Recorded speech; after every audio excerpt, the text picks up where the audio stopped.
Essula ey'omwenda. Awo ebigambo ebyo bwe byakolebwa, abakulu ne bansemberera nga boogera nti, abantu ba Isirayiri ne bakabona n'Abaleevi tebeeyawudde n'amawanga ag'omu nsi nga bakola okugoberera emizizo gyabwe egy'Abakanani, n'Abakiiti, n'Abaperizi, n'Abayebusi, n'Abamoni, n'Abamowaabu, n'Abamisiri, n'Abamoli. Kubanga beewasirizza ku bawala baabwe, ne batabani baabwe babawasirizzaako.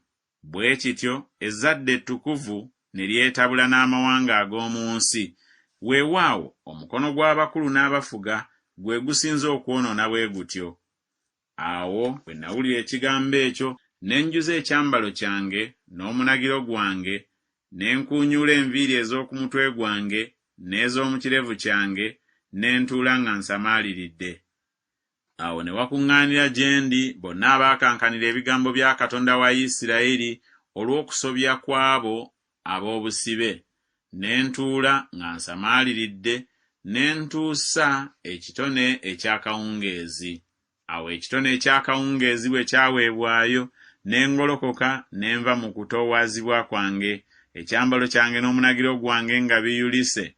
Ne nfukamira ku maviivi gange, ne nnyanjuluza engalo zange eri Mukama Katonda wange. Ne njogera nti, Ayi Katonda wange, nkwatiddwa ensonyi. Amaaso gange ne gamyuka okuyimusa amaaso gange gy'oli, Katonda wange. Kubanga obutali butuukirivu bwaffe bweyongedde okukira omutwe gwaffe, n'omusango gwaffe gukuze gutuuse mu ggulu. Okuva ku nnaku z'abajjajjaffe nga tuzza musango munene nnyo ne leero. Era olw'obutali butuukirivu bwaffe kyetwava tugabulwa ffe, bakabaka baffe ne bakabona baffe mu mukono gw'abakabaka b'ensi, eri ekitala, eri obusibe, n'eri okunyagibwa n'amaaso gaffe okukwatibwa ensonyi nga leero.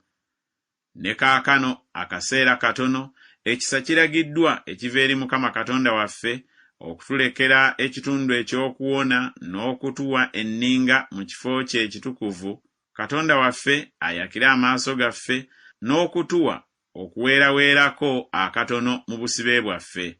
Kubanga tuli basibe, naye Katonda waffe tatwabulidde mu buddu bwaffe, naye atwongeddeko okusaasira mu maaso g'abakabaka b'e Perusi, okutuwa okuweeraweera, okusimba ennyumba ya Katonda waffe, n'okuddaabiriza ebyayo ebyagwa, n'okutuwa bbugwe mu Yuda ne mu Yerusaalemi.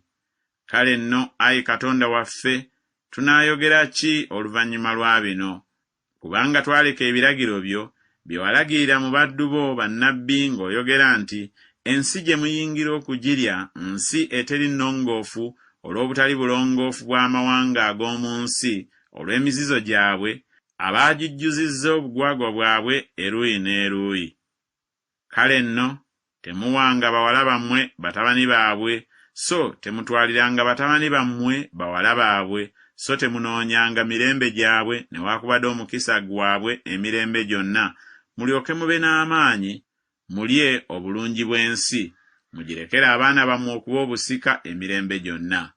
Era ebyo byonna nga bimaze okututuukako olw'ebikolwa byaffe ebibi n'olw'okuzza omusango omunene, kubanga ggwe Katonda waffe watubonerezaako katono, so singa obutali butuukirivu bwaffe bwe bwasaanira, n'otuwa ekitundu ekyenkana awo, tulisobya nate amateeka ago, ne tuba bakoddomi b'amawanga agakola eby'emizizo? Tewanditusunguwalidde okutuusa lwe wandituzikirizza obutabaawo kitundu ekifisseewo newaakubadde ow'okuwona? Ayi Mukama Katonda wa Isirayiri, gwe mutuukirivu, kubanga ffe tusigadde ekitundu ekifisseewo ekiwonye nga bwe kiri leero.